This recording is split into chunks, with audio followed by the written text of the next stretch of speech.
هنا بس الدكان نمشي تبقى من الشام وبيعوه ايوه خذ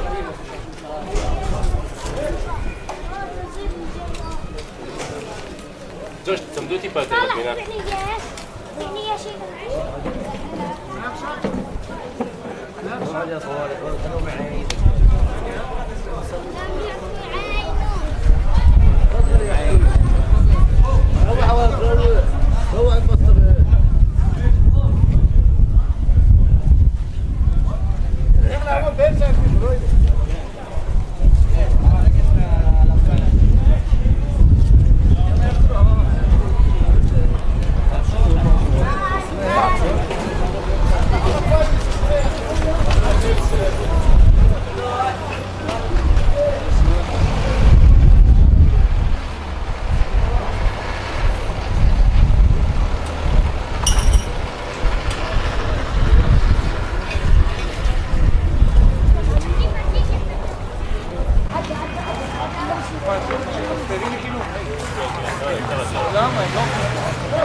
كيف حالك يا سمعان؟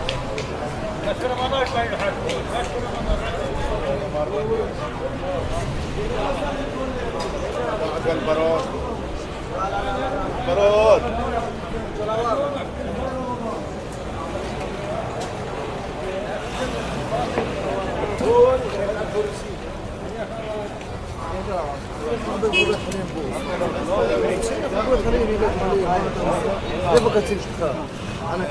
سيد الليلة كنا يفسر خطبة الليلة وين بايع إن شاء الله سيد وين بايع إيش بايع وين بايع سيد أبغى من فوق وين بايع عن يوش كم سنة لا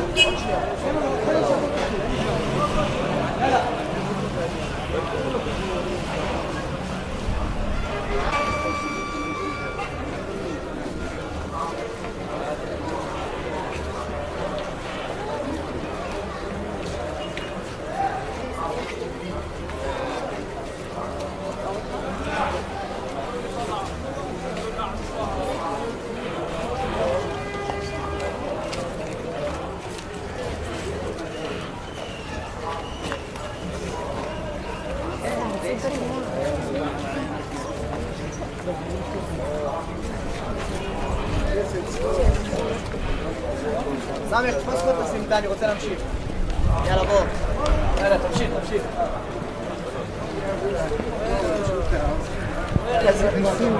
You see what entertainment we are.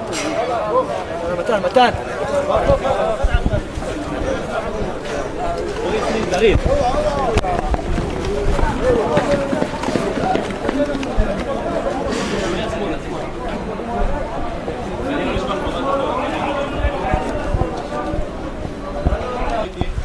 لا متى لو ما دلقيش لا ما دلقيش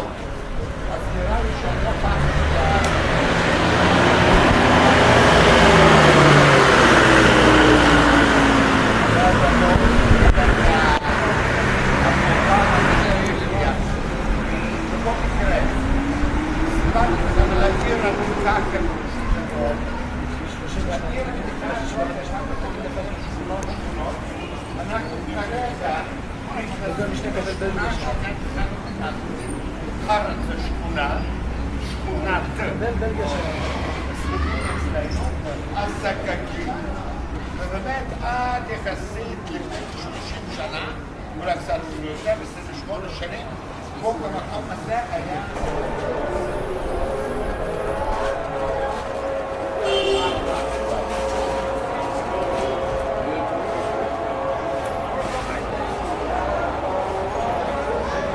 Cabukan, bohong.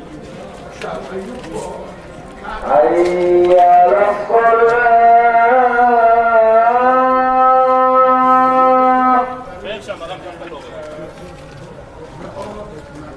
حي على الصلاة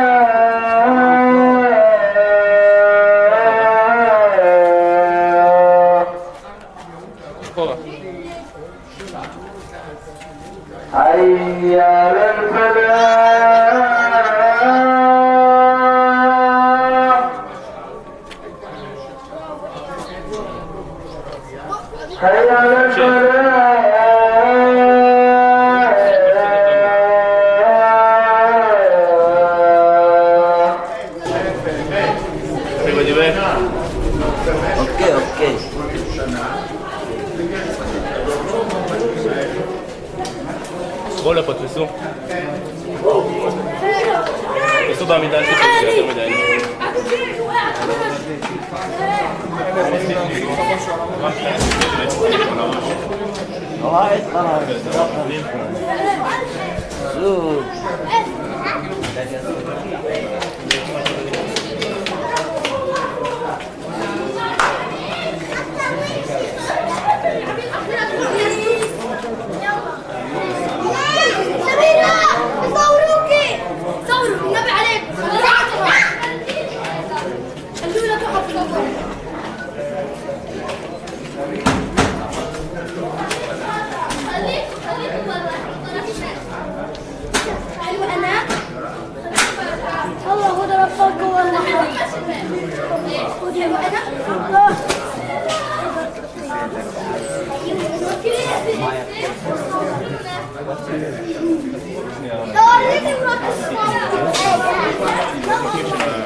Can you take a step back? Can you take a step back, please? Thank you. תפסו שמה. Look at the roof. Wow, you need that amount of soldier to protect a handful of settlers, don't you? You're costing the government so much money. Honestly, you have nothing better to do.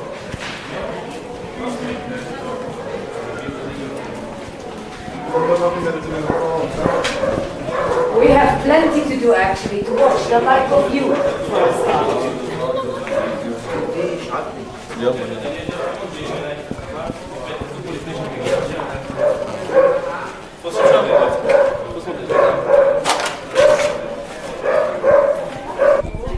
Can you explain what's happening here, Hashim? What's happening that the settlers made a weekly tour inside the old city to encourage the settlers to evacuate the Palestinians who are living here. They pretended that all of Hebron it belongs to them, and all of Palestine it belongs to them, something ethnic for them, and they are protected with Israeli army, with soldiers, with everybody, and thought that they want to let the settlers coming here and to turn to historical place which belongs to them. Yeah, okay, we'll follow them and you can do a commentary, Hashim. Yeah, all of them, they are new commentary, and all of them are really extremist settlers who are coming here. Yeah. And, We'll and follow you them. can see they're following the Palestinian garden there. Yeah. And they all pretended all the Palestinians' old houses, it belongs to them. Yeah. Pretended that it's a promise from God to them as written in the Holy Torah since 3,000 years ago. If you want to talk about the legal steps, how the settlers own these lands since 3,000 years ago. How? And legally, if they found anyone else come to living here, how it belongs to them. Legally, if you want to talk about international law, if any land you could let it for 33 years. Legally, it's not to you. What about 3,000 years ago? If we could follow the settlers and the soldiers and Yeah. you can comment on the way, Hashim. Yeah, okay. Yeah, Come on. okay.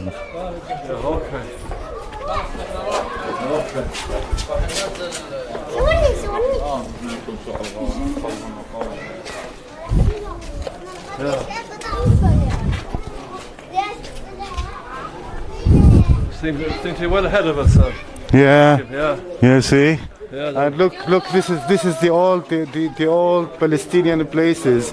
It needs rehabilitation. It's construct more than during the Ottoman period or during the Mamlukid period. Really, all of it it seems that it's Islamic places. It's not Jewish. Yeah. And it's Arabic It's places. Yeah. You see. Here is the Israeli army. They make a protection for those settlers, for a few settlers who are coming here. They make it hate to really through occupied Hebron. Yeah. Okay. We could get up close to the soldiers, Hashim, do you reckon? Sorry? We could get closer to the soldiers. Yeah, we could be closer to the soldiers here. No,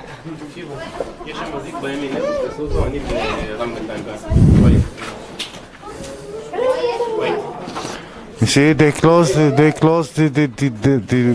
access of the Palestinians who used to go through their houses here. Yeah. They closed it to show the settlers that they are protect them, to show how the apartheid places here in this area.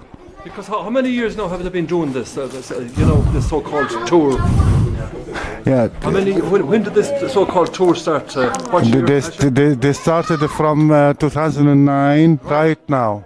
Yeah. Yeah, right now. Because you see the same faces, This- week after week here. The same faces the week after, but they are newcomers. They are new youngs who are coming here. They put something Yeah. ethnic for themselves, and they said to them, "Look, this is your lands, this is your houses. Yeah. Turn back to it. Evacuate the Palestinians who are living here." And this is not Palestine. It's Israel. All of these, it's your history, as they said to them. Okay, look here. They put an Israeli flag, pretended that it belongs to them. Yeah.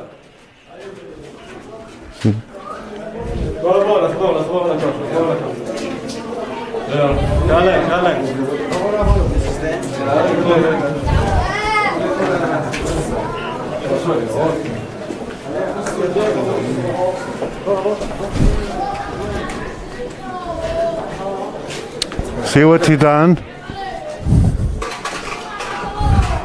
They can ignore everybody in order to achieve their goals, and they can kick anyone else.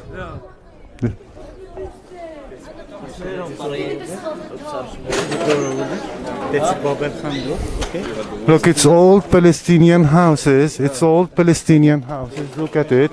The history talk about it, pretended that it belongs to them. How it makes sense? Yeah, yeah.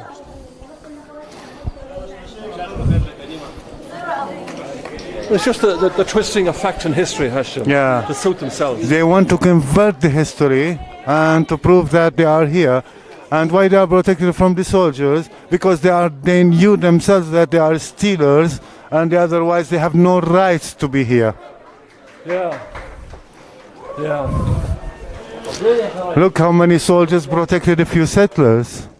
Well, there's approximately 600 settlers here in Hebron at the moment. Yeah, 600 settlers How many soldiers protected. Hashem? Yeah, 600 settlers or less, really. Yeah. The last statistics, there are 400 settlers protected with 4,000 soldiers. 4,000, yeah. Yeah, 4,000 soldiers. And a rota system, yeah. Yeah, this is the system of them. Yeah. This is how they are thinking.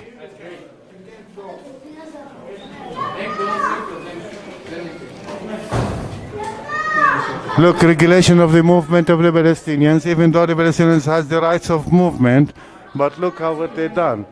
They make regulations for the Palestinian movement just only to protect settlers. Yeah.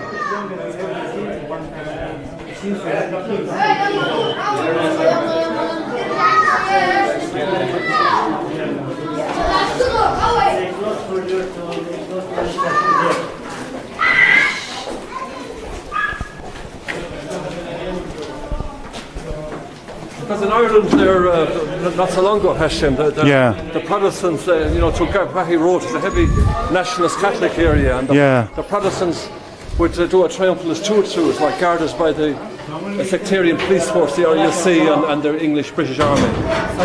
This is so you see, they blocked the gate here from here, to prevent anyone to go to see what's going on there. You see, this is what they done. This is something ethnic from them. They didn't want anyone to see. They didn't want anyone to see the truth. They didn't want to see the apartheid, which they done it. But this is an evidence of the apartheid. This is an evidence here. How the Israeli done apartheid. They give the settlers the authority to do anything, but the Palestinians have nothing to do. Hashem Azza, I'm living in Tromeda, and Tromeda it's totally blocked. There is no shops open, no transportations, no clinics open there. And this is after Oslo agreements. The city is divided to two sides, and Tromeda is under the Israeli control. Really, over my home, there is a settlement called Ramat Shai. It's lied there since the year 1984. From that time right now, the settlers attacked us seriously inside our houses. and they thrown stones, garbage, empty bottles, and they cut it down all of my fruit trees, and they closed all of the access to my home. So I sneaked through the fields and they climbed fences to arrive my home. My fantastic neighbor from those settlers, and all of them are extremist settlers, who called Baruch Marzel. He is the Jewish Defense League leader, and he threatened me several times to kill me because I have a lot of tourists who came to me and they want to know stories about what's going on there, really. And Baruch Marzel, he killed a lot of people. There are two stickers written in his house. One sticker, it's shown by the way in BBC documentary film. One of the stickers written on it, I already managed to kill Arabs. Did you? The other sticker written on it that God gave us the right to kill Arabs and we love it. Yeah. Because I resist there, because I never gave up and I still there. Yeah. They offered to me several times money in order to move, but I refused. At least they vandalized your house. They broke in the furniture and they came and attacked us inside our houses, and they broke in everything inside it, and they shot a bullet near the front door. And they destroyed and they shot the log, entered the house and destroyed everything inside it. Chemical herbicide on your vines. Sure, yeah, they poisoned them. Yeah, they poisoned it, and this year as well. They done it this year as well, yeah. And our grapes, it's our vines, it's really poisoned now. Our olives, it's not allowed to me to have it. And it's part of it's poisoned. Yeah. But what the amazing thing which happened, the important thing which happened there, that during the curfew which was imposed in Tarumeda from the year 2000 until the end of the year 2003, during that time and in July, a guy knocked the door at me at night, and he was Meskovich. Yeah. He came and he offered to me $20 million to sell my home to him. This guy made us billions or whatever over gambling establishments and whatever. Sure, he has a lot of establishment there. And in that time I said to him, okay, $20 million is not enough really for me because it's compensation of psychological diseases which I caused it to my children if you knew that I sell my house to you. Yeah. And what I need. He said to me, okay, what you need? I said to him, okay, I need from you to gather to me all of the budget of the United States, all of the budget of Israel, and then I will sell you one leaf of the grapes of my home. Then he said, okay, I didn't want to sell here, and he left. Right now, all of my access to my house is blocked because they want to force me to leave, and they cut it down all of my fruit trees. They cut it down the pipes of water which feeds our houses with water. They cut it down the electricity, the telephone lines, everything as kind of regulations in order to force me to leave. But for me, extreme pressure has I've seen videos of you when you're trying to pick the olives, and there were violence by the settlers there, and they were threatening to kill you, and just extreme violence. Yeah, and they said cut the hand of Hashem who take the olives, and they want really just only they made regulations in order to force me to leave. But I will never give up. I will stay resist there until free Palestine. Yeah, and I admire your courage, Hashem. Thank you. You're one of my heroes, man. Thank you so much. Yeah. As I mentioned, Romeda is totally blocked from there, and there is a lot of regulations, and the curfew imposed there totally from the year 2000 until the end of the year 2003. In that time, no one could move from his house. No friends could come, no brothers could come to visit there, no relatives, just only the Palestinians who are living inside who allowed to them to be there. Yeah. So in 2007, my father passed away, and there is no friends coming, no brothers coming, no one could come there. Yeah. And what I do, no clinics, no coach, no ambulance could be there, and we want to do funeral. We wanted to do funeral for the dead body in that time. And my relatives, all of us, they waited us behind the checkpoint. So I invited in that time international activists to came, and all of my access it was blocked. Yeah. So in that time, with coordination with my brother, we carried the dead body through a fence down.